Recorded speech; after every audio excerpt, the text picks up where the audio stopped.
70 ವರ್ಷಗಳಲ್ಲಿ ಅಧಿಕಾರ ಮಾಡಿದಂಥ ಯಾರೂ ಕೂಡ ದಲಿತರ ಬದುಕಿನ ಪರಾವಲಂಬನೆಯನ್ನು ಹಾಗೂ ಪರಾವಲಂಬನೆಯನ್ನು ತಪ್ಪಿಸುವುದಕ್ಕೆ, ಸ್ವಾಭಿಮಾನವನ್ನು ಹೆಚ್ಚಿಸುವುದಕ್ಕೆ, ಧರ್ಮ ಜಾತಿ ಪೂರ್ವಾಗ್ರಹಗಳನ್ನು ಮೀರಿ ಎಲ್ಲರೂ ಸಮಾನರು ಅನ್ನುವಂಥ ನಾಗರಿಕ ಹಕ್ಕುಗಳಲ್ಲಿ ಮನುಷ್ಯರಾಗಿ ಬದುಕುವುದಕ್ಕೆ ಪೂರಕವಾಗಿರುವಂಥ ಭ್ರಾತೃತ್ವದ ಕಲ್ಪನೆ ಆಗಲಿ, ಸಮಾನತೆ ಆಗಲಿ, ಸ್ವಾತಂತ್ರ್ಯವನ್ನಾಗಲಿ ಈ ದೇಶದ ದಲಿತ ಸಮುದಾಯಕ್ಕೆ ತಂದುಕೊಡಲಿಲ್ಲ.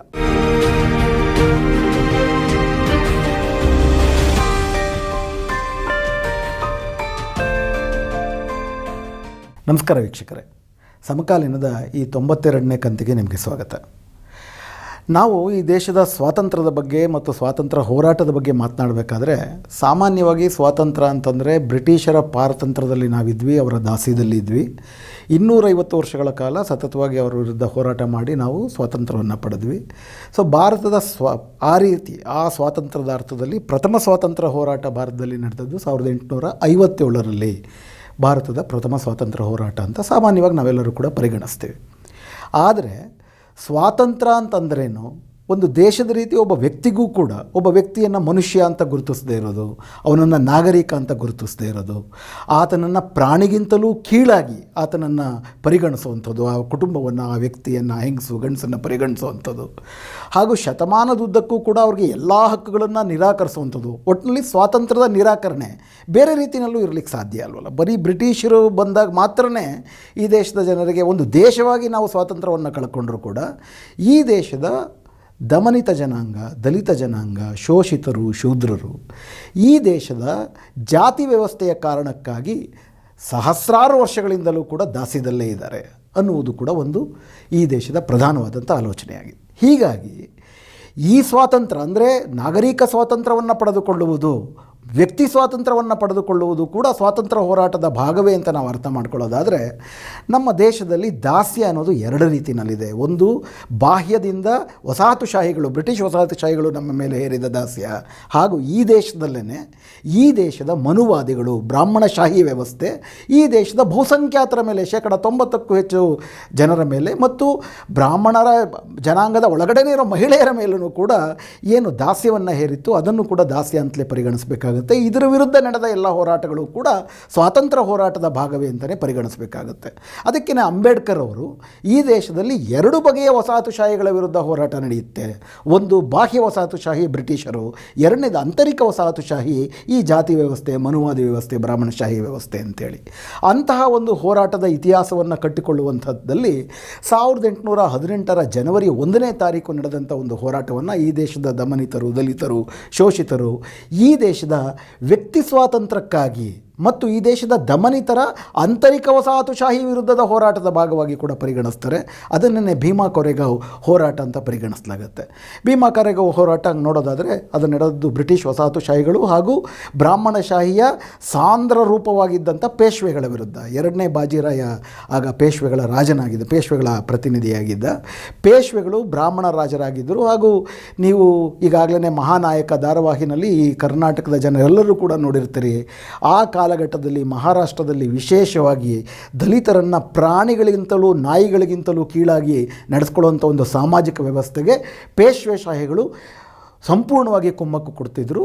ಅದರ ವಿರುದ್ಧ ಅಂದರೆ ಪೇಶ್ವೆಗಳು ವಿರುದ್ಧ ಬ್ರಿಟಿಷರು ದಾಳಿಗೆ ಮಾಡಲಿಕ್ಕೆ ಬಂದಾಗ ದಲಿತರು, ಅದರಲ್ಲೂ ವಿಶೇಷವಾಗಿ 500 ಜನ ಮಹರ್ ಜನಾಂಗದ ದಲಿತ ಯೋಧರು, ವೀರ ಸೇನಾನಿಗಳು ಬ್ರಿಟಿಷರ ಜೊತೆ ಸೇರಿಕೊಂಡು ಪೇಶ್ವೆ ಬಾಜಿರಾಯನ್ನ ಸೋಲಿಸಿದ್ರು. 1818ರಲ್ಲಿ ನೀವು ಇತಿಹಾಸವನ್ನು ನೋಡಿದ್ರೆ ಆ ಕಾಲಘಟ್ಟಕ್ಕಾಗಲೇ 1799ರಲ್ಲಿ ಟಿಪ್ಪು ಹತನಾಗಿ ದೊಡ್ಡ ಸಾಮ್ರಾಜ್ಯಶಾಹಿ ವಿರೋಧಿ ಹೋರಾಟಗಾರ ಹತನಾದ ನಂತರ ಹೆಚ್ಚು ಕಡಿಮೆ ಭಾರತ ಅವರ ಕೈಗೆ ಬಂದಿತ್ತು. ಟಿಪ್ಪು ಸಾಮ್ರಾಜ್ಯ ಸೋಲುವುದಕ್ಕೆ ಆ ರೀತಿ ನೋಡಿದ್ರೆ ಪೇಶ್ವೆಗಳು ಕೂಡ ಕಾರಣ. ಯಾಕಂದರೆ ಆಗ ಟಿಪ್ಪುವಿನ ವಿರುದ್ಧ ನಡೆದಂಥ ಹೋರಾಟದಲ್ಲಿ ಅವರು ಬ್ರಿಟಿಷರ ಜೊತೆ ಕೈಗೂಡಿಸಿದ್ರು. ಆ ನಂತರ ಬ್ರಿಟಿಷರು ಇವ್ರನ್ನೆಲ್ಲ ಸೋಲಿಸಿದ್ಮೇಲೆ ಮರಾಠರ ಮೇಲೇ ತಿರುಗಿಬಿದ್ದರು. 3 ಆಂಗ್ಲೋ ಮರಾಠ ಹೋರಾಟಗಳಾಗ್ತವೆ. 2ನೇ ಆಂಗ್ಲೋ ಮರಾಠ ಹೋರಾಟದಿಂದಲೂ ಕೂಡ ಅಂದರೆ 1810ರಿಂದಲೂ ಕೂಡ ದಲಿತರು ಒಂದು ಕಡೆ ಬ್ರಿಟಿಷರ ಜೊತೆಗೂ ಮತ್ತು ಬೇರೆ ಬೇರೆ ಕಡೆ ಸೈನಿಕರಾಗಿ ಕೂಡ ಕೆಲಸ ಮಾಡಿರುವಂಥದ್ದನ್ನು ನಾವು ಇತಿಹಾಸದಲ್ಲಿ ನೋಡ್ತೀವಿ. 1818ರಲ್ಲಿ ನಡೆದಂಥ 3ನೇ ಆಂಗ್ಲೋ ಮರಾಠ ಯುದ್ಧ ಅದು ಅಂತಿಮ ಹೋರಾಟ. ಆ ಅಂತಿಮ ಹೋರಾಟದ ಅಂತಿಮ ಯುದ್ಧದ ಕೊನೆ ಕದನ ಕೊರೆಗಾಂವ್ನಲ್ಲಿ. ಯಾಕಂದರೆ ಅಷ್ಟೊತ್ತಿಗಾಗಲೇ ಈ ಬಾಜಿರಾಯ ಪೂನಾದ ಅವನ ಪ್ರಧಾನವಾದಂಥ ಆಳ್ವಿಕೆಯ ಕೇಂದ್ರ ಏನಿತ್ತು, ಆ ಪೂನಾ ಕಳ್ಕೊಂಡಾಗಿತ್ತು. ಎಲ್ಲ ಕಡೆಯೂ ಕೂಡ ಸೋಲ್ತಾ ಇದ್ದ. ಈ ಯುದ್ಧದಲ್ಲಿ ಕೂಡ ಅವ್ರು 30,000 ಜನ ಪೇಶ್ವೆಗಳ ಸೈನಿಕರು ಬಂದಿದ್ದರು. ಸಿದ್ದು ನಾಕ ಅವರ ಅನ್ನುವ ವೀರ ಸೇನಾನಿಯ ನೇತೃತ್ವದಲ್ಲಿ ಒಂದು 500 ಜನರಷ್ಟು ಸೈನಿಕರು ಬ್ರಿಟಿಷ್ ಸೇನಾಧಿ ಕರ್ನಲ್ ಸ್ಟಂಪ್ಟನ್ ಅವರ ನೇತೃತ್ವದಲ್ಲಿ ದಾಳಿಯನ್ನು ಮಾಡ್ತು. ಸತತ 12 ಗಂಟೆ ರಾತ್ರಿಯೆಲ್ಲ ನಡ್ಕೊಂಡು ಬರ್ತಾರೆ ಅವರು ಸಿರೂರಿಂದ ಕೊರೆಗಾಂವ್ ಭೀಮಾ ನದಿಯ ತೀರದಲ್ಲಿ. ಅಲ್ಲಿ ಸತತ 12 ಗಂಟೆಗಳ ಕಾಲ ಹಸಿವು ನೀರಡಿಕೆಗಳನ್ನ ಬಿಟ್ಟು ನಿರಂತರವಾಗಿ ಹೋರಾಟಗಳನ್ನ ಮಾಡ್ತಾರೆ. ಒಂದು ಕಡೆ ಪೇಶ್ವೆಗಳು ಆ 25,000 ಸೈನಿಕರು ಇವರನ್ನು ಸಂಪೂರ್ಣವಾಗಿ ನಾಶ ಮಾಡೋದಕ್ಕೆ ನಿಂತಿರ್ತಾರೆ. ಆದರೆ ನಿರಂತರ ಹೋರಾಟಕ್ಕೆ ಸಂಪೂರ್ಣವಾಗಿ ಅವರು ಇನ್ನೂ ಸೋತಿರಲ್ಲ, ಆದರೂ ಕೂಡ ಈ ಹೋರಾಟವನ್ನು ಕಳ್ಕೊಳ್ತೀವಿ ಅಂತೇಳಿ ಅವ್ರು ಹಿಂದೆ ಸರಿಬೇಕಾಗತ್ತೆ. ಈ ಹೋರಾಟದೊಂದಿಗೆ ಅವರೇನು ಪರಾಜಯ ಆಗ್ತಾರೆ ಪೇಶ್ವೆಗಳು, ಅದರೊಂದಿಗೆ ಮೂರನೇ ಆಂಗ್ಲ ಮರಾಠ ಯುದ್ಧವೂ ಕೂಡ ಕೊನೆಯ ಹಂತಕ್ಕೆ ಬರ್ತದೆ ಮತ್ತು ಪಶ್ಚಿಮ ಭಾರತ ಸಂಪೂರ್ಣವಾಗಿ ಬ್ರಿಟಿಷರ ಕೈವಶವಾಗುತ್ತೆ. ಆ ಅರ್ಥದಲ್ಲಿ ಮಹಾರಾಷ್ಟ್ರದಲ್ಲಿ ಅತ್ಯಂತ ಕ್ರೂರವಾದಂಥ ಜಾತಿ ವ್ಯವಸ್ಥೆಯನ್ನು ಕಾಪಾಡಿಕೊಂಡು ಬಂದಂಥ ಪೇಶ್ವೆಗಳನ್ನು ದಲಿತರು ತಮ್ಮ ಶೌರ್ಯದಿಂದ ಪರಾಕ್ರಮದಿಂದ ಬ್ರಿಟಿಷರ ಜೊತೆಗೂಡಿ ಸೋಲಿಸಿದಂಥ ಈ ಒಂದು ಭೀಮಾ ಕೊರೆಗಾಂವ್ ಹೋರಾಟವನ್ನು ಕೂಡ ಭಾರತದ ಇತಿಹಾಸದಲ್ಲಿ ಸ್ವಾತಂತ್ರ್ಯಕ್ಕಾಗಿ, ಅಂದರೆ ಆಂತರಿಕ ವಸಾಹತುಶಾಹಿಯ ಬಿಡುಗಡೆಯ ಸ್ವಾತಂತ್ರ್ಯಕ್ಕಾಗಿ ನಡೆದ ಹೋರಾಟ, ಪೇಶ್ವೆಶಾಹಿಯ ವಿರುದ್ಧ ನಡೆದ ಹೋರಾಟ ಅಂತಲೇ ಭಾವಿಸಲಾಗುತ್ತೆ. ಇದನ್ನು ಇವತ್ತು ಈ ವರ್ಷವೂ ಕೂಡ ದೇಶಾದ್ಯಂತ ಭೀಮಾ ಕೊರೆಗಾಂವ್ ವಿಜಯೋತ್ಸವವಾಗಿ ಆಚರಿಸಲಾಗಿದೆ. ಅದಕ್ಕೆ ವಿಶೇಷವಾದ ಕಾರಣವೂ ಇದೆ. ಏಕೆಂದರೆ ಯಾವ ಪೇಶ್ವೆಶಾಹಿಗಳ ವಿರುದ್ಧ ಹೋರಾಟ ಮಾಡಿದ್ರೋ ದಲಿತ ಪರಾಕ್ರಮಿಗಳು, ಅದೇ ರೀತಿಯ ಪೇಶ್ವೆಶಾಹಿಗಳು ನವಪೇಶ್ವೆಶಾಹಿಗಳ ರೂಪದಲ್ಲಿ ಇವತ್ತು ನಮ್ಮ ದೇಶವನ್ನು ಆಳ್ತಾ ಇದ್ದಾರೆ. ಮತ್ತೆ ದಲಿತರ ದಾಸ್ಯಕ್ಕೆ, ಶೂದ್ರರ ದಾಸ್ಯಕ್ಕೆ, ಈ ದೇಶದ ಬಹುಸಂಖ್ಯಾತರ ದಾಸ್ಯಕ್ಕೆ ಕಾರಣರಾಗ್ತಾ ಇದ್ದಾರೆ. ಹೀಗಾಗಿ ಮತ್ತೆ ನಮಗೆ ಆ ಪರಾಕ್ರಮವನ್ನು ನೆನೆಸ್ಕೊಳ್ಬೇಕು, ಬಂಡಾಯವನ್ನು ಮಾಡಬೇಕು ಅನ್ನೋ ಆಶಯವು ಕೂಡ ಈ ಸಾಲಿನಲ್ಲಿ ನಡೆದಂಥ ವಿಜಯೋತ್ಸವಗಳಿಗೆ ಕೂಡ ಕಾರಣವಾಗಿತ್ತು. ಈ ಚರ್ಚೆ ಮಾಡ್ತಿರ್ಬೇಕಾದ್ರೆ ಒಂದು ಮುಖ್ಯವಾದಂಥ ಪ್ರಶ್ನೆಯನ್ನು ನಾವು ಕೇಳ್ಕೊಳ್ಬೇಕಾಗುತ್ತೆ. 1818 ಜನವರಿ 1 ಈ ಭೀಮಾ ಕೊರೆಗಾಂವ್ ಕದನದಲ್ಲಿ ಪೇಶ್ವೆಗಳು ಸೋಲ್ತಾರೆ, ಆದರೆ ಬ್ರಾಹ್ಮಣಶಾಹಿ ಸೋಲ್ತಾ? ಹಂಗೆ ನೋಡಿದ್ರೆ ದಲಿತ ಪರಾಕ್ರಮಿಗಳು ಅಲ್ಲಿ ನೀವು ನೋಡೋದಾದರೆ 1850ರಲ್ಲಿ ಈ ಹೋರಾಟದ ಮಹತ್ವ ಗೊತ್ತಾಗುತ್ತೆ ಬ್ರಿಟಿಷರಿಗೆ. ಹೀಗಾಗಿಯೇ ಅಲ್ಲೊಂದು ಸ್ತೂಪವನ್ನು ಕೂಡ ನಿರ್ಮಾಣ ಮಾಡ್ತಾರೆ ಭೀಮಾ ಕೊರೆಗಾಂವದಲ್ಲಿ. ಸುಮಾರು 49 ಹುತಾತ್ಮರ ಹೆಸರುಗಳಿವೆ. ಅದರಲ್ಲಿ 22 ಹುತಾತ್ಮರ ಹೆಸರು ನಾಕ ಅಂತ ಎಂಡಾಗುವಂಥ ಹೆಸರುಗಳು. ಸಿದ್ದು ನಾಕರಿಂದ ಮೊದಲುಗೊಂಡು 22 ಮಹರ್ ಸೈನಿಕರು ಕೂಡ ಹುತಾತ್ಮರಾಗ್ತಾರೆ. ಉಳಿದಂತೆ ಕೆಲವರು ಅರಬ್ಬರು, ಮುಸ್ಲಿಮರು, ಒಂದಿಬ್ಬರು ಪಾರ್ಸಿಗಳು ಕೂಡ ಇರ್ತಾರೆ. ಯಾಕೆ ಆ ಸ್ತೂಪವನ್ನು ಮಾಡ್ತಾರೆ ಅಂದರೆ, ಈ ಹೋರಾಟ ನಡೆದಿರಲಿ, ಈ ಯುದ್ಧದಲ್ಲಿ ಅವರು ಜಯ ಗಳಿಸಲಿಲ್ಲ, ಈ ಕದನದಲ್ಲಿ ಅವರು ಜಯ ಗಳಿಸಲಿಲ್ಲ ಅಂದರೆ ಆಂಗ್ಲೋ ಮರಾಠ ಯುದ್ಧದಲ್ಲೂ ಕೂಡ ಅವರು ಜಯ ಗಳಿಸ್ತಿರಲಿಲ್ಲ. ಆ ಅರ್ಥದಲ್ಲಿ ಈ ಸ್ತೂಪಕ್ಕೆ ಒಂದು ಅರ್ಥ ಇದೆ ಅಂತ ಅನ್ಕೋತಾರೆ. ಆದರೆ ಕೇಳಬೇಕಾಗಿರೋ ಪ್ರಶ್ನೆ, ಪೇಶ್ವೆಗಳು ಸೋತರು, ಆದರೆ ಬ್ರಿಟಿಷರು ಏನು ದಲಿತರ ಪರಾಕ್ರಮದೊಂದಿಗೆ ಈ ಯುದ್ಧವನ್ನು ಗೆದ್ದರು, ಅವರಿಗೆ ವಿಮೋಚನೆಯನ್ನು ತಂದುಕೊಟ್ರ? ನಿಜಕ್ಕೂ ಕೂಡ ಬ್ರಾಹ್ಮಣ್ಯ ಸೋಲ್ತಾ? ಈ ಪ್ರಶ್ನೆಯನ್ನು ಪ್ರಧಾನವಾಗಿ ನಾವು ಕೇಳ್ಕೋಬೇಕಾಗತ್ತೆ. ಆ ನಿರೀಕ್ಷೆಯನ್ನೇ ಇಟ್ಕೊಳ್ಳೋಕ್ಕಾಗೋದಿಲ್ಲ. ಯಾಕಪ್ಪ ಅಂತಂದರೆ, ಹಂಗೆ ನೋಡೋದಾದರೆ ವಸಾಹತುಶಾಹಿ ಅನ್ನುವಂಥದ್ದು ಅಂತಾರಾಷ್ಟ್ರೀಯ ಬ್ರಾಹ್ಮಣಶಾಹಿ ಇದ್ದಾಗೆ. ಎಲ್ಲೆಲ್ಲಿ ವಸಾಹತುಶಾಹಿಗಳು ಆಳ್ವಿಕೆ ಮಾಡಿದಾರೋ, ಅವರು ಬ್ರಿಟಿಷರು ಇರ್ಬೋದು, ಅಮೇರಿಕನ್ರು ಇರ್ಬೋದು, ಯಾರೇ ಇರ್ಬೋದು, ಎಲ್ಲೆಲ್ಲಿ ಬ್ರಿಟಿಷರು ವಸಾಹತುಶಾಹಿ ಆಳ್ವಿಕೆ ಮಾಡಿದಾರೋ ಅಲ್ಲೆಲ್ಲ ಆ ಜನಾಂಗವನ್ನು ಮನುಷ್ಯತ್ವಕ್ಕೂ ಯೋಗ್ಯರಲ್ಲದ ಹೀನಾಯ ಪ್ರಾಣಿಗಳ ಥರನೇ ನಡೆಸ್ಕೊಂಡಿದ್ದಾರೆ. ಆ ಥರ ಅವರ ತಲೆಯಲ್ಲಿದ್ದದ್ದು ಕೂಡ ಅವರು ಮನುಷ್ಯರೇ ಅಲ್ಲ, ನಾವು ಶ್ರೇಷ್ಠರು, ಶ್ರೇಷ್ಠ ಕನಿಷ್ಠ ಅನ್ನುವಂತಹ ಒಂದು ಬ್ರಾಹ್ಮಣಶಾಹಿ. ಹೆಂಗೆ ನೋಡೋದಾದರೆ ವಸಾಹತುಶಾಹಿ ಒಂದು ರೀತಿಯಲ್ಲಿ ಅಂತಾರಾಷ್ಟ್ರೀಯ ಬ್ರಾಹ್ಮಣಶಾಹಿ. ಹಾಗೂ ಈ ಬ್ರಾಹ್ಮಣಶಾಹಿ ನಮ್ಮ ದೇಶದಲ್ಲಿರೋದೇನು, ಅದೊಂದು ರೀತಿಯ ದೇಶೀಯ ವಸಾಹತುಶಾಹಿ. ನಾವು ಶ್ರೇಷ್ಠರು, ಇದೆಲ್ಲ ನಮಗೆ ಸೇರಬೇಕಾಗಿರೋದು, ನೀವು ನಮಗೆ ಸೇವೆ ಮಾಡಬೇಕು ಅಂತ ಇರೋವಂಥದ್ದು. ಎಲ್ಲಿಯ ತನಕ ಅಂತಂದರೆ, ಅಮೇರಿಕವನ್ನು ಕೊಲಂಬಸ್ಸು ಕಂಡುಹಿಡಿದ ಅನ್ನೋ ಪದವೇ ತಪ್ಪು. ಅಲ್ಲಾಗಲೇ ಮೂಲ ನಿವಾಸಿಗಳಿದ್ದರು. ಆ ಮೂಲ ನಿವಾಸಿಗಳನ್ನೆಲ್ಲ ಕೊಂದು ಎಲ್ಲ ಮಾಡಿ ಸಾಮ್ರಾಜ್ಯ ಸ್ಥಾಪನೆ ಮಾಡಿದ್ಮೇಲೆ ಬ್ರಿಟಿಷರು ಯುರೋಪ್ನಿಂದ ಬಹಳಷ್ಟು ಜನ ಹೋಗ್ತಾರೆ. ಬ್ರಿಟಿಷರು ಕೂಡ ದೊಡ್ಡ ಸಂಖ್ಯೆಯಲ್ಲಿ ಮೊದಲು ಹೋಗಿ ನೆಲೆಸ್ತಾರೆ. ಮೊದಲು ಬ್ರಿಟಿಷರು ಬಂದು ನೆಲೆಸದ್ದು ಬೋಸ್ಟನ್ ಅನ್ನುವಂಥ ಕಡೆ ಅಮೇರಿಕಾದಲ್ಲಿ. ಅದಾದ ನಂತರ 10 ವರ್ಷಗಳ ನಂತರ ಬೇರೆ ಬೇರೆ ಅಲೆಗಳೋಪಾದಿನಲ್ಲಿ ಬೇರೆ ಬೇರೆ ಯುರೋಪಿಯನ್ರು ಬರ್ತಾರೆ. ಆದರೆ ಮೊದಲು ಬಂದವರು ನಾವು ಅಮೇರಿಕನ್ನರು, ನಾವು ಶ್ರೇಷ್ಠರು ಇವರಿಗಿಂತ ಅನ್ನೋದಕ್ಕೆ ಬೋಸ್ಟನ್ನಲ್ಲಿ ಮೊದಲು ನೆಲೆಸಿದಂತಹ ಆ ಇಂಗ್ಲೀಷರು ತಮ್ಮನ್ನು ತಾವು ಬೋಸ್ಟನ್ ಬ್ರಾಹ್ಮಿನ್ಸ್ ಅಂತ ಕರ್ಕೊಳ್ತಾರಂತೆ, ಬೋಸ್ಟನ್ ಬ್ರಾಹ್ಮಣರು ಅಂತ. ಸೊ ಈ ಬ್ರಾಹ್ಮಣಿಕೆಗೆ ಆ ಥರ ಅಂತಾರಾಷ್ಟ್ರೀಯ ಸ್ವರೂಪ ಇದೆ. ಬೇರೆಯವರೆಲ್ಲರೂ ಕೀಳು, ನಾವು ಮಾತ್ರ ಶ್ರೇಷ್ಠ ಅನ್ನುವಂಥದ್ದು. ಹೀಗಾಗಿ ಈ ಬ್ರಿಟಿಷರು ದಲಿತ ಪರಾಕ್ರಮದೊಂದಿಗೆ ಈ ಯುದ್ಧದಲ್ಲಿ ಗೆದ್ದರೂ ಕೂಡ ಬ್ರಾಹ್ಮಣಶಾಹಿಯನ್ನು ನಾಶ ಮಾಡಿದ್ರ, ದಲಿತರ ವಿಮೋಚನೆಗೆ ಸಹಾಯ ಮಾಡಿದ್ರ ಅನ್ನುವ ಪ್ರಶ್ನೆಯನ್ನು ನಾವಿವತ್ತು ಅತ್ಯಂತ ತುರ್ತಾಗಿ ಕೇಳಿಕೊಳ್ಳಲೇಬೇಕಾಗಿದೆ. ಯಾಕಂದರೆ ಇವತ್ತು ಆಂತರಿಕ ವಸಾಹತುಶಾಹಿ ವಿರುದ್ಧ ಹೋರಾಟ ಮಾಡುವಂಥ ಸಂದರ್ಭದಲ್ಲಿ ಬಾಹ್ಯ ವಸಾಹತುಶಾಹಿ ನಮ್ಮ ಸಹಾಯಕ್ಕೆ ಬರುತ್ತಾ? ಈ ಪ್ರಶ್ನೆಯನ್ನು ಅಂಬೇಡ್ಕರ್ ಅವರೇ 1939ರಲ್ಲಿ ತುಂಬ ಸ್ಪಷ್ಟವಾಗಿ ಉತ್ತರಿಸ್ತಾರೆ. ಇವತ್ತು ಈ ದೇಶದ ಜಗತ್ತಿನ ಎಲ್ಲರ ಶೋಷಣೆಗೆ, ದಮನಕ್ಕೆ, ಅವಮಾನಕ್ಕೆ ಕಾರಣವಾಗಿರೋದು ಇಬ್ಬರು ಶತ್ರುಗಳು, ಒಂದು ಬ್ರಾಹ್ಮಣಶಾಹಿ, ಇನ್ನೊಂದು ಬಂಡವಾಳಶಾಹಿ ಅಂತೇಳಿ. ವಸಾಹತುಶಾಹಿ ಅನ್ನೋದು ಬಂಡವಾಳಶಾಹಿಯ ಅತ್ಯುನ್ನತ ಸ್ವರೂಪ.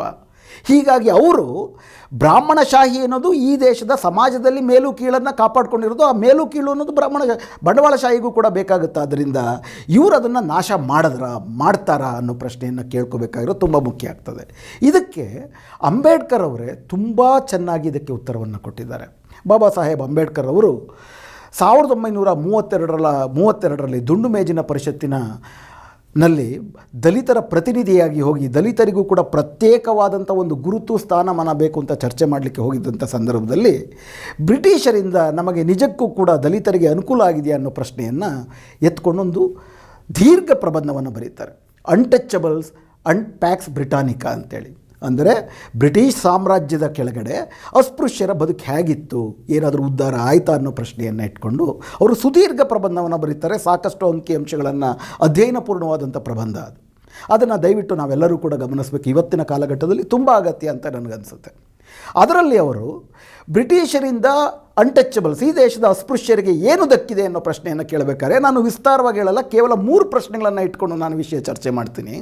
ಮೊದಲನೇದು, ಈ ದೇಶದಲ್ಲಿ ದಲಿತರಿಗೆ ವಿಮೋಚನೆ ಸಿಗುವುದಕ್ಕೆ ಈ ಆಧುನಿಕ ಸ್ವರೂಪದ ಆಡಳಿತಶಾಹಿಯನ್ನು ತಂದಂಥ ಬ್ರಿಟಿಷರು ಕಾರಣರಾಗಬೇಕಾಗಿತ್ತು, ಆಗುವ ಸಾಧ್ಯತೆ ಇತ್ತು. ಯಾಕಂತಂದರೆ ದಲಿತರಿಗೆ ಈ ಒಂದು ಮನುವಾದಿ ಸಮಾಜ ಅವಕಾಶ ಕೊಟ್ಟಿದ್ದೆಲ್ಲಪ್ಪ ಅಂತಂದರೆ ಆ ಹಳ್ಳಿಗೆ ಸೇವೆಯನ್ನು ಮಾಡುವುದರಲ್ಲಿ, ಹಳ್ಳಿಗೆ ಬಾಹ್ಯದಿಂದ ದಾಳಿ ಬಂದರೆ ಅದನ್ನು ರಕ್ಷಿಸುವಂಥದ್ದು ಮೊದಲುಗೊಂಡು ಅಲ್ಲಿದ್ದಂಥ ಸತ್ತ ಹೆಣಗಳನ್ನು ಎತ್ತಾಕುವಂಥದ್ದು, ಇಡೀ ಸಮಾಜಕ್ಕೆ ಸೇವೆ ಸಲ್ಲಿಸುವಂಥ ಅತ್ಯಂತ ಹೀನವಾದ ಕೆಲಸ ಅಂತೇನಿದೆ ಅದನ್ನು ಮಾತ್ರ ಮನುವಾದಿ ಜಾತಿ ವ್ಯವಸ್ಥೆ ದಲಿತರಿಗೆ ಕೊಟ್ಟಿತ್ತು. ಆದರೆ ಈ ಆಧುನಿಕ ಆಡಳಿತಶಾಹಿ ಬಂಡವಾಳಶಾಹಿ ಬ್ರಿಟಿಷರು ತಂದಾಗ ಅಲ್ಲಿ ರೈಲ್ವೆ ಇರ್ಬೋದು, ಪೊಲೀಸ್ ಇರ್ಬೋದು, ಸೈನ್ಯ ಇರ್ಬೋದು ಇತ್ಯಾದಿ ಅವಕಾಶಗಳು ತೆರೆಕೊಂಡವು. ಹೀಗಾಗಿ ಮೊದಲನೇದು, ಈ ಆಧುನಿಕವಾದಂಥ ಆಡಳಿತಶಾಹಿ ತೆಗೆದುಕೊಟ್ಟಂಥ ಎಲ್ಲರಿಗೂ ಸರಿಸಮಾನವಾದಂಥ ಅವಕಾಶವನ್ನು ಕಲ್ಪಿಸಿಕೊಡಬಹುದಾದಂಥ ಆಧುನಿಕ ಅವಕಾಶಗಳು, ಸಾರ್ವಜನಿಕ ಸೇವೆಗಳ ಅವಕಾಶಗಳಲ್ಲಿ, ಅದರಲ್ಲೂ ವಿಶೇಷವಾಗಿ ಪೊಲೀಸು, ಸೈನ್ಯ ಮತ್ತು ಕಚೇರಿಗಳ ಪರಿಚಾರಿಕೆನೇ ಇರ್ಬೋದು, ಅಂಥ ಒಂದು ಅವಕಾಶಗಳನ್ನು ಕಲ್ಪಿಸ್ಕೊಡೋದ್ರಲ್ಲಿ ಬ್ರಿಟಿಷರು ಆ ಥರ ನಮಗೆ ಒದಗಿಸಿಕೊಟ್ರ ಅನ್ನೋ ಒಂದು ಪ್ರಶ್ನೆಯನ್ನು ಕೇಳ್ತಾರೆ. ಮೊದಲನೇದು ಪಬ್ಲಿಕ್ ಎಂಪ್ಲಾಯ್ಮೆಂಟ್ನ ಪ್ರಶ್ನೆ. ಎರಡನೇದು, ಇಡೀ ಮನುವಾದಿ ಜಾತಿ ವ್ಯವಸ್ಥೆಯಲ್ಲಿ ಶೂದ್ರರು, ಅತಿಶೂದ್ರರು, ಹೆಣ್ಣು ಮಕ್ಕಳು ಶಾಸ್ತ್ರಗಳನ್ನು ಕದ್ದು ಕೇಳಿದರೆ ಅವರ ಕಿವಿನಲ್ಲಿ ಕಾದ ಸೀಸೆಯನ್ನು ಸುರಿಬೇಕು ಅನ್ನುವಂತಹ ಸಮಾಜ ವ್ಯವಸ್ಥೆ ಏನಿತ್ತು, ಅದನ್ನು ಹೊರತುಪಡಿಸಿ ಸಾರ್ವತ್ರಿಕ ಶಿಕ್ಷಣವನ್ನು, ಎಲ್ಲರಿಗೂ ಶಿಕ್ಷಣವನ್ನು ಕೊಡಬೇಕು ಅನ್ನುವಂಥ ಆಶಯ ಹೊತ್ತುಕೊಂಡು ಬ್ರಿಟಿಷ್ ಆಡಳಿತಶಾಹಿ ಇಲ್ಲಿ ಬಂತು, ಬ್ರಿಟಿಷ್ ವಸಾಹತುಶಾಹಿ. ಆ ಥರ ತಮ್ಮ ದೇಶದಲ್ಲಿ ಸಾರ್ವಜನಿಕ ಶಿಕ್ಷಣ ಅಂತ ಮಾತಾಡಿದಂತಹ ಬ್ರಿಟಿಷ್ ವಸಾಹತುಶಾಹಿ ಈ ದೇಶದಲ್ಲಿ ಸಾರ್ವಜನಿಕ ಶಿಕ್ಷಣವನ್ನು ಕೊಟ್ಟಿದ್ದಿದ್ರೆ ದಲಿತರು ದೊಡ್ಡ ಮಟ್ಟದಲ್ಲಿ ಹೊಸ ಅವಕಾಶಗಳಿಗೆ ತೆರೆಕೊಳ್ಬೋದಾಗಿತ್ತು. ಆ ಅವಕಾಶವನ್ನು ಕಲ್ಪಿಸ್ಕೊಟ್ರ ಅನ್ನೋ ಪ್ರಶ್ನೆ ಎರಡನೇದಾಗಿ ಎತ್ತುತ್ತಾರೆ. ಮೂರನೇದು, ಸಾಮಾಜಿಕ ಸುಧಾರಣೆ. ನಾಗರಿಕ ಸಮಾಜವನ್ನು ಪ್ರಧಾನ ಗುರಿಯಾಗಿ ಇಟ್ಕೊಂಡಿದ್ದಂಥ ಬ್ರಿಟಿಷರು ಈ ದೇಶದಲ್ಲಿ ಜಾತಿ ಮತ್ತು ಧಾರ್ಮಿಕ ಪೂರ್ವಾಗ್ರಹಗಳ ಆಧಾರದಲ್ಲಿ ಏನು ಈ ಜಾತಿ ವ್ಯವಸ್ಥೆ ಒಂದು ದೊಡ್ಡ ಜನಾಂಗವನ್ನೇ ನಾಗರಿಕ ಅಲ್ಲ ಅಂತ ನೋಡ್ತಾ ಇದೆ, ಇಲ್ಲಿ ಸಾಮಾಜಿಕ ಸುಧಾರಣೆಯನ್ನು ತಂದು ಚಲನೆಗೆ ಅವಕಾಶ ಮಾಡಿಕೊಡ್ಬೋದಾಗಿತ್ತು. ಇದನ್ನು ಬ್ರಿಟಿಷರು ಮಾಡಿದ್ರ ಅನ್ನೋ 3 ಪ್ರಶ್ನೆಗಳನ್ನು ಇಟ್ಕೊಂಡು ಆ ಪುಸ್ತಕದಲ್ಲಿ ಹೆಂಗೆ 3ರಲ್ಲೂ ಕೂಡ ಬ್ರಿಟಿಷರು ಈ ದೇಶದ ದಲಿತರಿಗೆ ದ್ರೋಹ ಬಗೆದರು ಅಂತ ಬರೀತಾರೆ. ಅವರು ಸಾಕಷ್ಟು ಪುರಾವೆಗಳನ್ನು ಕೊಡ್ತಾರೆ. ಯಾಕಂದರೆ ಈ ದೇಶದ ಆಗಲೇ ಮತ್ತು ಈಗಲೂ ಕೂಡ ಈ ದೇಶದ 20% ಇರುವಂತಹ ದಲಿತ ದಮನಿತ ಜನಾಂಗ, ಅಸ್ಪೃಶ್ಯರ ಬಗ್ಗೆನೇ ಮಾತಾಡೋದಾದರೆ ಅವ್ರಿಗೆ ಇತರರ ಜೊತೆ ಸರಿಸಮಾನರಾಗಿ ಬೇಕಾಗಿರುವ ಸಾಮರ್ಥ್ಯಗಳನ್ನು ಗಳಿಸಿಕೊಡುವುದು ಒಂದು ಬಗೆ. ಎರಡನೇದು, ಆ ಥರ ಸಾಮರ್ಥ್ಯಗಳನ್ನು ಗಳಿಸ್ಕೊಳ್ಳೋದಕ್ಕೆ ಏನು ಅಡ್ಡಿಯನ್ನು ಮಾಡ್ತದೆ ಸಾಮಾಜಿಕ ಪೂರ್ವಾಗ್ರಹಗಳು, ಅದನ್ನು ನಿಷೇಧಿಸುವುದು. ಇವೆರಡು ಕ್ರಮಗಳನ್ನು ಮೂಲಕ ಈ ದೇಶದಲ್ಲಿ ದಲಿತರಿಗೆ ಅವರು ಅವಕಾಶ ಕೊಡ್ಬೋದಾಗಿತ್ತು. ಅದಕ್ಕೆ ಪೂರಕವಾಗಿ ಸಾರ್ವಜನಿಕ ಸೇವೆ, ಪೊಲೀಸು, ಸೈನ್ಯ, ಆಫೀಸ್ ಪರಿಚಾರಿಕೆ ಇರ್ಬೋದು, ಎರಡನೇದು ಶಿಕ್ಷಣ, ಮೂರನೇದು ಸಾಮಾಜಿಕ ಸುಧಾರಣೆ, ಈ 3 ಕೂಡ ಮಾಡಲಿಲ್ಲ ಅಂತ ವಿವರವಾಗಿ ಅವರು ಹೇಳ್ತಾರೆ. ಮೊದಲನೇದು ನೀವು ನೋಡೋದಾದರೆ 1600 ಶಿವಾಜಿ ಕಾಲದಲ್ಲೇ ಪ್ರಥಮವಾಗಿ, ಮೊದಲು ಟಿಪ್ಪುವಿನ ಕಾಲದಲ್ಲಿ, ಆನಂತರ ಶಿವಾಜಿಯ ಕಾಲದಲ್ಲಿ ದಲಿತರಿಗೆ ಪ್ರಪ್ರಥಮವಾಗಿ ಸೈನ್ಯದಲ್ಲಿ ಅವಕಾಶ ಸಿಗುತ್ತೆ. ಒಬ್ಬ ಸೈನಿಕರಾದಾಗ ಆಗುವಂಥ ಅವಕಾಶ ಏನು, ಅಲ್ಲಿ ಸರಿಸಮಾನವಾಗಿ ಸೈನಿಕರು ಇರಬೇಕಾಗತ್ತೆ. ನಿಧಾನವಾಗಿ ಪ್ರಮೋಷನ್ ಸಿಕ್ಕರೆ ಪ್ರಪ್ರಥಮ ಬಾರಿಗೆ ಒಬ್ಬ ದಲಿತ ಸೈನಿಕ ಬೇರೆ ಜಾತಿಯವ್ರಿಗೆ, ಉಳಿದಂತೆ ನೀವು ಹಳ್ಳಿನಲ್ಲಿ ಬೇರೆ ಜಾತಿಗಳಿಗೆ ಆದೇಶನೂ ಕೊಡೋಕ್ಕಾಗೋದಿಲ್ಲ, ಅವ್ರು ಹೇಳ್ದಂಗೆ ಕೇಳಬೇಕು. ಇಲ್ಲಿ ಸೈನ್ಯದಲ್ಲಿ ಮೇಲಾಧಿಕಾರಿ ಆದರೆ ಬೇರೆ ಜಾತಿ ಮತ ಅಂತ ಇಲ್ದಿರ ನೀವು ಆದೇಶವನ್ನು ಕೊಡ್ಬೋದಲ್ಲ, ಅದು ಯಾವ ರೀತಿಯ ಒಂದು ಸ್ವಾಭಿಮಾನವನ್ನು ತಂದು ಕೊಡುತ್ತೆ. ಆ ಥರ ಸೈನ್ಯ ಅನ್ನೋದು ಒಂದು ದೊಡ್ಡ ಆಪರ್ಚುನಿಟಿ ಆಗಿತ್ತು. ಹಂಗೆ ನೋಡೋದಾದರೆ 1757 ಮೊಟ್ಟ ಮೊದಲ ಈಗ ರಾಬರ್ಟ್ ಕ್ಲೈವ್ ಮಾಡಿದಂಥ ಸಿರಾಜುದ್ದೌಲಾ, ಬಂಗಾಳದ ಸಿರಾಜುದ್ದೌಲನ ಸೋಲಿಸೋದ್ರಿಂದ ಪ್ರಾರಂಭ ಆದಂಥ ಅವರ ಭಾರತದಲ್ಲಿ ಅವರ ಸಾಮ್ರಾಜ್ಯ ಕಟ್ಟುವಂತಹ ದಂಡಯಾತ್ರೆ, ಅಲ್ಲಿ ಅತಿ ಹೆಚ್ಚು ಸೈನಿಕರಿದ್ದದ್ದು ನಾಮಶೂದ್ರರು, ಬಂಗಾಳದ ನಾಮಶೂದ್ರರು, ದಲಿತರು.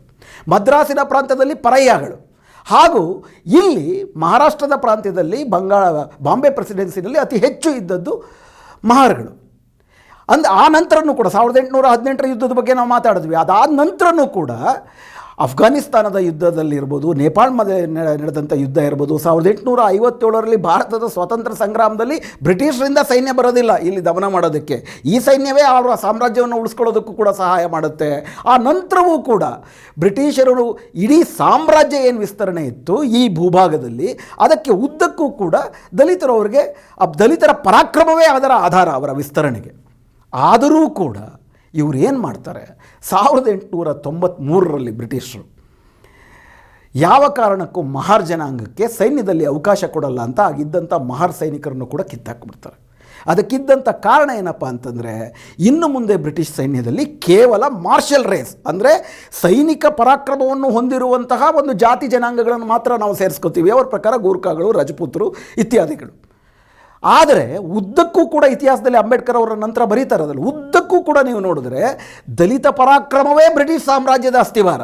ಹಾಗಿದ್ದರೂ ಕೂಡ ಯಾತಕ್ಕಾಗಿ ಅವರು ದಲಿತರನ್ನ ಸೈನ್ಯದಿಂದ ಹೊರಗೆ ಹಾಕಿದ್ರು ಅಂತಂದರೆ, ಅಂಬೇಡ್ಕರ್ ಅವರೇ ಅನ್ಟಚಬಲ್ ಮತ್ತು ಪ್ಯಾಕ್ಸ್ ಬ್ರಿಟಾನಿಕಾ ಪುಸ್ತಕದಲ್ಲಿ ಬರೆಯೋ ಹಾಗೆ, ಪ್ರಾರಂಭದಲ್ಲಿ ಬ್ರಿಟಿಷ್ ಸೈನ್ಯದಲ್ಲಿ ಪ್ರಧಾನವಾಗಿ ಶೂದ್ರರು, ಅತಿ ಶೂದ್ರರೇ ಇದ್ದರು.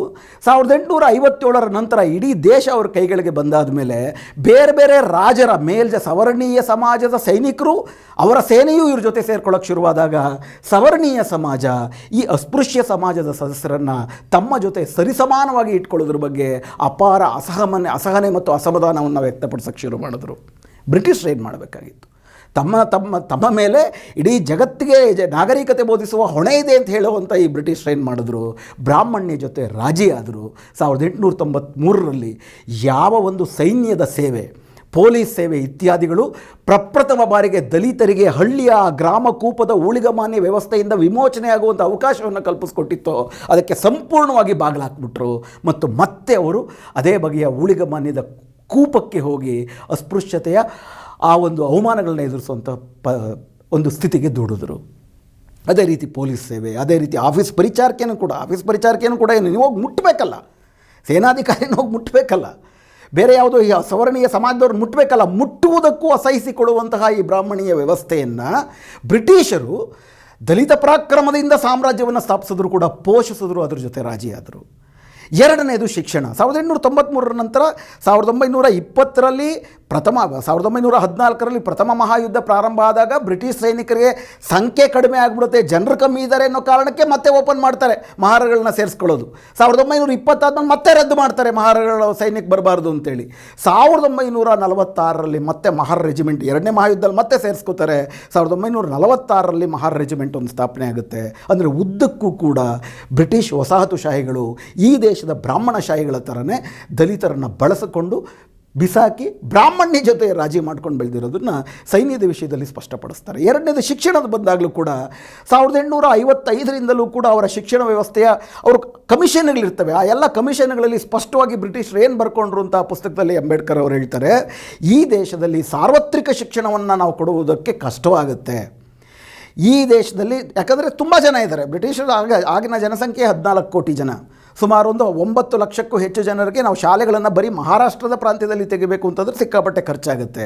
ಹೀಗಾಗಿ ನಾವೇನು ಮಾಡಬೇಕು, ಯಾರು ಇದರಲ್ಲಿ ನಾವು ದಲಿತರಿಗೆ ಶಿಕ್ಷಣ ಕೊಡಬೇಕೋ ಬ್ರಾಹ್ಮಣರಿಗೆ ಶಿಕ್ಷಣ ಕೊಡಬೇಕೋ ಅನ್ನೋ ಪ್ರಶ್ನೆಯನ್ನು ಆ ಕಮಿಷನಲ್ಲಿ ಎತ್ಕೊಂಡಾಗ ಬ್ರಾಹ್ಮಣರು ಪರಂಪರಾನುಗತವಾಗಿ ಶಿಕ್ಷಣವನ್ನು ಪಡ್ಕೊಳ್ಳೋದಲ್ಲಿ ಸಿದ್ಧಸ್ಥರು ಮತ್ತು ಅವರು ನಮಗೆ ನಿಷ್ಠರಾಗೂ ಇರ್ತಾರೆ.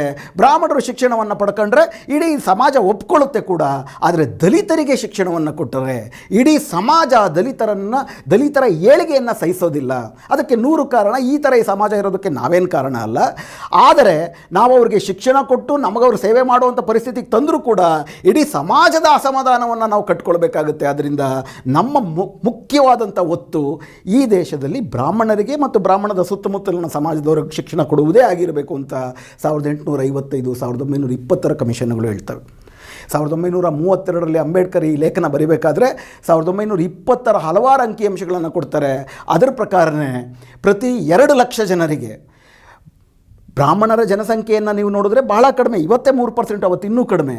ನೀವು ಆ ಥರ ಪ್ರಮಾಣವಾದ ಅನುಪಾತದ ರೂಪದಲ್ಲಿ ನೋಡಿದ್ರೆ ಪ್ರತಿ 2 ಲಕ್ಷ ಜನಕ್ಕೆ ಸುಮಾರು 500ರಿಂದ 600ರಷ್ಟು ಬ್ರಾಹ್ಮಣ ಗ್ರ್ಯಾಜುಯೇಟ್ಸ್ಗಳು ಸಿಕ್ಕರೆ ಒಬ್ಬನೇ ಒಬ್ಬ ದಲಿತರು ಸಿಗೋದಿಲ್ಲ. ಮತ್ತು 40 ವರ್ಷಗಳ ಕಾಲ ಮಹಮ್ಮದೀಯರಿಗೆ ಮಾತ್ರ ವಿಶೇಷವಾದಂಥ ಅನುಕೂಲಗಳನ್ನು ಕೊಟ್ಟಿದ್ದ ಕಾರಣಕ್ಕಾಗಿ 2ನೇ ಸ್ಥಾನದಲ್ಲಿ, ಬ್ರಾಹ್ಮಣರನ್ನು ಬಿಟ್ಟರೆ 2ನೇ ಸ್ಥಾನದಲ್ಲಿ ಶಿಕ್ಷಣ, ಹೈಸ್ಕೂಲ್ ಶಿಕ್ಷಣ ಮತ್ತು ಕಾಲೇಜ್ ಶಿಕ್ಷಣದಲ್ಲಿ ಮಹಮ್ಮದೀಯರು ಇರ್ತಾರೆ. ಅಂಬೇಡ್ಕರ್ ಅಲ್ಲ ಪ್ರಶ್ನೆ ಕೇಳ್ತಾರೆ, ಮಹಮ್ಮದೀಯರಿಗೆ ಆ ಥರ ವಿಶೇಷ ಅವಕಾಶವನ್ನು ಕೊಟ್ಟಿದ್ದಕ್ಕೆ ಅವರು ಶಿಕ್ಷಣದಲ್ಲಿ ಮುಂದುವರೆದರು. ಆದರೆ ಅದನ್ನೇ ದಲಿತರಿಗೆ ಯಾಕೆ ಕೊಡಲಿಲ್ಲ? ದಲಿತರಿಗೆ ಯಾಕೆ ಕೊಡಲಿಲ್ಲ ಅಂತಂದರೆ ಸವರ್ಣೀಯ ಸಮಾಜದ ದ್ವೇಷವನ್ನು ಕಟ್ಕೊಳ್ಳೋದಕ್ಕೆ ಬ್ರಿಟಿಷರು ತಯಾರಿರಲಿಲ್ಲ. 3ನೇದು ಸಾಮಾಜಿಕ ಸುಧಾರಣೆ ಪ್ರಶ್ನೆಯ ಬಗ್ಗೆ ಮಾತಾಡ್ತಾನೂ ಹೇಳ್ತಾರೆ. 6 ಪ್ರಮುಖವಾದಂಥ ಸಾಮಾಜಿಕ ಸುಧಾರಣೆಗಳನ್ನು ಮಾಡಿದ್ರು ಬ್ರಿಟಿಷರು. ನಿಮಗೆಲ್ಲ ಗೊತ್ತಿದೆ, ಸತಿ ಪದ್ಧತಿ, ವಿಧವಾ ವಿವಾಹ ಇತ್ಯಾದಿಗಳು. ಆದರೆ ಜಾತಿ ಮತ್ತು ಅಸ್ಪೃಶ್ಯತೆಗೆ ಸಂಬಂಧಪಟ್ಟಂತೆ ಒಂದೇ ಒಂದು ಸುಧಾರಣೆಯನ್ನು ಕೂಡ ತರುವುದಕ್ಕೆ ಮನಸ್ಸು ಮಾಡಲಿಲ್ಲ, ಮಾಡೋಕ್ಕೆ ಸಿದ್ಧವಿಲ್ಲ ನಾವು ಅಂತ ಹೇಳ್ತಾರೆ. ಒಂದು ಉದಾಹರಣೆ ಕೊಡ್ತಾರೆ. 1856ರಲ್ಲಿ ಧಾರವಾಡದಲ್ಲಿ ಒಬ್ಬ ದಲಿತ ಜಾತಿಯ ವಿದ್ಯಾರ್ಥಿ, ನಾನು ಫೀಸ್ ಕಟ್ಟಕ್ಕೆ ರೆಡಿ ಇದ್ದೀನಿ, ಆದರೆ ಈ ಸರ್ಕಾರದ ಶಾಲೆ ನನಗೆ ಅನುಮತಿ ಕೊಡ್ತಿಲ್ಲ ಅಂತ ಅಂದ್ಬಿಟ್ಟು ಕೌನ್ಸಿಲ್ಗೆ ದೂರು ಕೊಡ್ತಾರೆ. ಅದು ಕೌನ್ಸಿಲ್ನಲ್ಲಿ ಚರ್ಚೆ ಆಗುತ್ತೆ. ಆವಾಗ ಬ್ರಿಟಿಷ್ ಸರ್ಕಾರ ಏನು ತೀರ್ಮಾನಕ್ಕೆ ಬರುತ್ತೆ ಅಂತಂದರೆ, ಈ ಒಬ್ಬ ದಲಿತ ಬಾಲಕ ಅಮೂರ್ತವಾದಂಥ ನ್ಯಾಯದ ಬಗ್ಗೆ ಮಾತಾಡ್ತಿದ್ದಾನೆ, ಎಲ್ಲರಿಗೂ ಕೂಡ ಸರಿಸಮಾನವಾಗಿರಬೇಕಲ್ಲ ಅನ್ನೋ ನ್ಯಾಯದ ಬಗ್ಗೆ ಮಾತಾಡ್ತಿದ್ದಾನೆ. ಆದರೆ ಆತ ಶಾಲೆಗೆ ಬಂದರೆ ಉಳಿದವ್ರಿಗೆ ಆಗುವಂಥ ಅಸಮಾಧಾನ ಮತ್ತು ಈ ದೇಶದಲ್ಲಿ ಶಿಕ್ಷಣವನ್ನು ನಾವು ಪರಿಚಯಿಸಬೇಕು ಅಂತ ನಮ್ಮ ಉದ್ದೇಶಕ್ಕೆ ಉಳಿದವರ ಅಸಮಾಧಾನದಿಂದ ಭಂಗ ಬರುತ್ತೆ. ಅದರಿಂದ ನಾವು ಆತನಿಗೆ ಅವಕಾಶವನ್ನು ಕಲ್ಪಿಸ್ಕೊಡೋಕ್ಕಾಗೋದಿಲ್ಲ. ಅದು ಅನ್ಯಾಯವೇ ಆದರೂ ಕೂಡ ನಾವು ನ್ಯಾಯ ಮಾಡೋಕ್ಕಾಗೋದಿಲ್ಲ. ಯಾಕಂದರೆ ಇದು ಆಗ್ತಿರೋದು ಜಾತಿ ಪದ್ಧತಿಯಿಂದ. ಈ ಜಾತಿ ಪದ್ಧತಿ ನಾವು ಹುಟ್ಟಿಸಿಲ್ಲ, ಅದರಿಂದ ಅದರ ನಾಶಕ್ಕೆ ನಾವು ಕಾರಣ ಆಗಲ್ಲ ಅಂತ ಹೇಳ್ತಾರೆ ಅಂತ ಸುಮಾರು ಘಟನೆಗಳನ್ನ ಹೇಳ್ತಾರೆ. ಸಾರಾಂಶದಲ್ಲಿ 1932ರಷ್ಟೊತ್ತಿಗೆ ದಲಿತ ಪರಾಕ್ರಮದಿಂದಲೇ ಬ್ರಿಟಿಷ್ ಸಾಮ್ರಾಜ್ಯವನ್ನು ಈ ದೇಶದಲ್ಲಿ ನೆಲೆಗೊಳಿಸಿದ್ರು ಕೂಡ ಅಂತಿಮವಾಗಿ ಅವರು ಪೇಶ್ವೆಗಳನ್ನು ಸೋಲಿಸ್ತಾರೆ. ಬ್ರಿಟಿಷರನ್ನು, ಇಡೀ ದೇಶವನ್ನು ಇಟ್ಕೊಳ್ಳೋದಕ್ಕೆ ಬ್ರಾಹ್ಮಣ್ಯವನ್ನು ಸೋಲಿಸೋದಿಲ್ಲ, ಬ್ರಾಹ್ಮಣ್ಯ ಜೊತೆ ರಾಜಿ ಮಾಡ್ಕೋತಾರೆ. ಅದಾದ ನಂತರ ಇಡೀ ದೇಶದಲ್ಲಿ ದೊಡ್ಡ ಸ್ವಾತಂತ್ರ್ಯ ಹೋರಾಟ ನಡೆದು ಅಂಬೇಡ್ಕರ್ ಅವರ ನೇತೃತ್ವದಲ್ಲಿ ಆಂತರಿಕ ವಸಾಹತುಶಾಹಿಯ ವಿರುದ್ಧವೂ ಕೂಡ ಜಾಗೃತಿ ಹೆಚ್ಚಿ ಹಲವಾರು ಬಗೆಯ ರೈತ, ಕಾರ್ಮಿಕ, ಕಮ್ಯುನಿಸ್ಟ್, ಸಮಾಜವಾದಿ, ಪ್ರಭುತ್ವ ಸಮಾಜವಾದಿ ಹೋರಾಟಗಳು. ಅಂಬೇಡ್ಕರ್ ಅವರು 1936ರಿಂದ 42 ತನಕ ಅಂಥ 100 ಹೋರಾಟಗಳಲ್ಲಿ ಜನರ ಪ್ರಜ್ಞೆ ನೆಲೆಸೋದ್ರಲ್ಲಿ ಭಾಗವಹಿಸ್ತಾರೆ. ಅದೆಲ್ಲದರ ಭಾಗವಾಗಿ ದೇಶದ ಸಂವಿಧಾನ ಸಭೆ ರೂಪುಗೊಳ್ಳುವಂತಹ ಸಂದರ್ಭದಲ್ಲಿ ಹಲವಾರು ರಾಜ್ಯಗಳೊಂದಿಗೆ ಒಂದು ಸಂವಿಧಾನ ಒಂದಾಗುತ್ತೆ. ಅಂಬೇಡ್ಕರ್ ಅವರು ಕೂಡ ಅದರಲ್ಲಿ ಉದ್ದಕ್ಕೂ ಕೂಡ ಈ ದೇಶದಲ್ಲಿ ವಿಶೇಷವಾದಂಥ ರಿಯಾಯಿತಿಗಳು, ವಿಶೇಷವಾದಂಥ ಉತ್ತೇಜನಗಳು ಇಲ್ಲ ಅಂತಂದರೆ ಈ ದೇಶದ ದಲಿತ ದಮನಿತ ಜನಾಂಗ ಉದ್ಧಾರ ಆಗೋಕ್ಕೆ ಸಾಧ್ಯವೇ ಇಲ್ಲ ಅನ್ನೋ ಕಾರಣಕ್ಕೆ ಹಲವಾರು ಅವಕಾಶಗಳನ್ನ ಕಲ್ಪಿಸೋದಕ್ಕೆ ಪ್ರಯತ್ನಿಸ್ತಾರೆ. ಆದರೂ ಕೂಡ ನಮ್ಮ ದೇಶದ ಸಂವಿಧಾನವನ್ನು ನೀವು ನೋಡಿದ್ರೆ ಅಸ್ಪೃಶ್ಯತೆ ಎನ್ನುವುದು ಅಪರಾಧವೇ ಹೊರತು ಜಾತಿ ವ್ಯವಸ್ಥೆ ಅಪರಾಧ ಅಲ್ಲ. ಆ ಥರ ಹಲವಾರು ರಾಜ್ಯಗಳು ನಡೀತದೆ. ಭೂಮಿ ಹಂಚಿಕೆ ಆಗಬೇಕು, ಭೂಮಾಲೀಕರ ಮೇಲಿನ ಅವಲಂಬನೆ ತಪ್ಪಬೇಕು, ಸ್ವತಂತ್ರವಾಗಿ ಅವರು ಯಾರ ಜೊತೆಗೂ ಕೂಡ ಡೊಗ್ಗಸಲಾಂ ಹಾಕದಿರ ಸ್ವಾಭಿಮಾನದಿಂದ ಬದುಕುವಂಥ ಅವಕಾಶ ಕಲ್ಪಿಸಬೇಕು ಅನ್ನೋ ಅಂಶಗಳು ಸಂವಿಧಾನದಲ್ಲಿ ಉಪದೇಶಗಳ ರೂಪದಲ್ಲಿದೆ.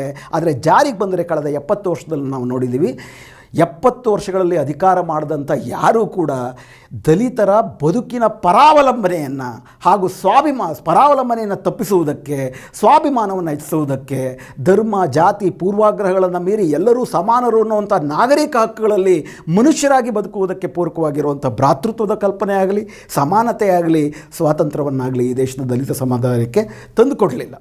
ಕಳೆದ 70 ವರ್ಷದಲ್ಲಿ ಆಡಳಿತ ಮಾಡಿದವರು ಒಂದು ಕಡೆ ನಿಧಾನ ದ್ರೋಹ, ಅನುಷ್ಠಾನ ದ್ರೋಹ, ಅರಬರೆ ನೀತಿಯ ದ್ರೋಹಗಳನ್ನು ಮಾಡಿದ್ರೆ, ಕಳೆದ 6 ವರ್ಷದಿಂದ ಇವತ್ತು ನಮ್ಮ ದೇಶವನ್ನು ಆಳ್ತಿರುವಂಥ ಸರ್ಕಾರಗಳು, ವಿಶೇಷವಾಗಿ ಸಂಘ ಪರಿವಾರದ ಮನುವಾದಿ ಸರ್ಕಾರಗಳೇನು ಮಾಡ್ತಿದೆ ಅಂತಂದರೆ ಜಾತಿ ವ್ಯವಸ್ಥೆಯೇ ಶ್ರೇಷ್ಠ.